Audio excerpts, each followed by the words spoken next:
অসম্মান করলে না কবিরা গুনাহ হয়ে যায়। আমার মনে হয় না আপনাদের শোনেন না এই কথাটা, আজকে শুনলে মনে হয়। এই জন্য রজব মাসটা জীবনে কতবার গেল, কোন রজব মাসের চাঁদ ওঠার সাথে সাথে বলছেন যে না এই কোন এই মাসে করুন না? জীবনে একটা বছর গেছে, বলতে পারবেন একজন?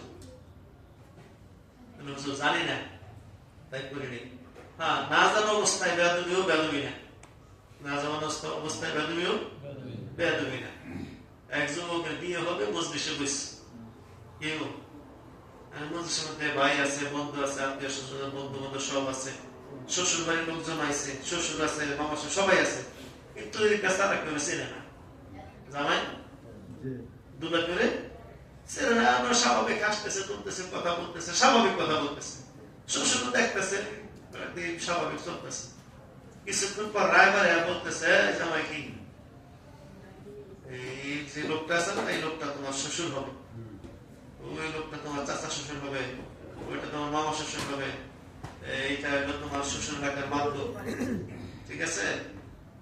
বলার পরে জামাই যদি আগের মতনই থাকে, আগের মতনই স্বাভাবিক, বন্ধু বান্ধবের ঠুসঠাস রহস্য স্বাভাবিক, শ্বশুর গুলা কোনো এলাও নাই, চাচা শ্বশুর গুলা কোনো এলাও নাই, স্বাভাবিক।